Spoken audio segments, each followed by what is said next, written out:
acte irresponsable, effectivement. Mais je pense que c'est insuffisant.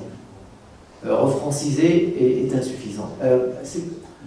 Surtout que les gens ne sont pas formés.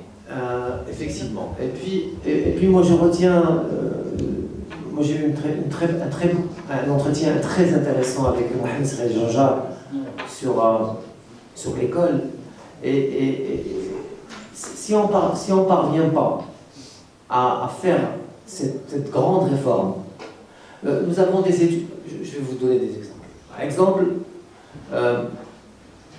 dans les études de sciences de la vie, aucune mention de Darwin et de l'évolution de l'évolutionnisme. Aucune. Et je peux vous dire que même si on la met dans le... Les enseignants ne vont pas l'enseigner parce que 90%, selon une enquête, sont contre. Ils ne vont pas. Donc, si on ne fait pas une grande réforme où on introduit des ouvertures pour parler des sciences. Moi, je suis scientifique, moi j'ai fait des études de physique. On ne nous a jamais enseigné, c'est la théorie du Big Bang, qui est une théorie fondatrice en mécanique quantique, et qui explique autrement comment l'univers a été fait.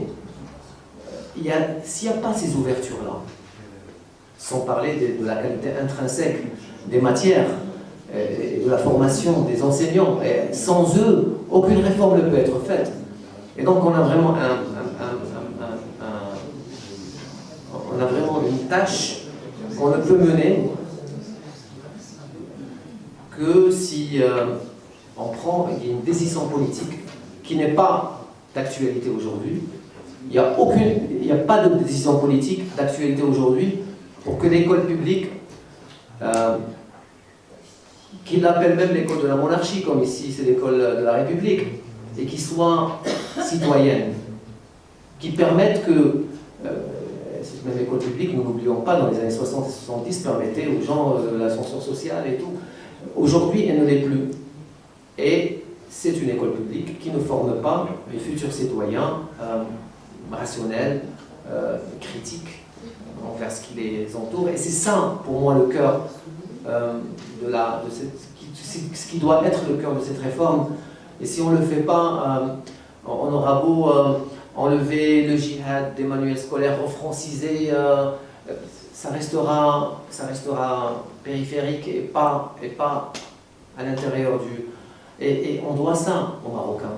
Aujourd'hui, on parle d'écoles de classe moyenne, des gens qui gagnent 6 000, 7 000 dirhams par mois, 600, 700 euros par mois. C'est une plaisanterie. Parce qu'un père de famille, une mère de famille qui a 2-3 gosses et qui veut qu'il ait un minimum, il doit le mettre dans une école publique, privée, et il doit payer minimum 1500 dirhams pour chaque gamin. Ça fait 4500 dirhams. Comment il va faire? Et on en est là. On en est là. Et cette école publique de qualité, comme l'introduction de la culture dans les quartiers périphériques, sont les seuls gages à longue durée. Moi, je pense que c'est sur des registres comme ça, il ne faut pas rêver, on ne décrète pas. On ne se lève pas le matin, on se dit, ouais, on va... C'est des processus, c'est des sédimentations de pratiques qui font à un moment... le changement se fait progressivement, tu vois, ce qui n'est pas le cas aujourd'hui. Espérons qu'il sera là. On pousse tous, chacun de son côté, avec des livres, avec des articles, avec des prises de position de femmes et d'hommes courageux et courageuses, à ce que ça se fasse.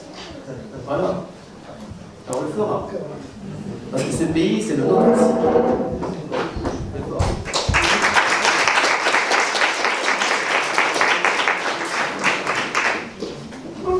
Vous avez déjà applaudi, vous m'avez pris de vitesse, mais il me reste quand même à remercier bien sûr Hichem Boudaïfa. Je crois que son intervention préliminaire, les questions que vous avez posées, attestent qu'on a eu, et c'est l'objectif du Forcem, un débat de fond sur un des 3 pays du Maghreb, un des 5 si on a une conception élargie du Maghreb, à savoir en l'occurrence le Maroc. Donc bonne soirée. Vous avez des livres ici, si vous en souhaitez en acquérir un. Et puis, rendez-vous pour celles et ceux qui le veulent bien, dans 8 jours, à la même heure et dans la même salle.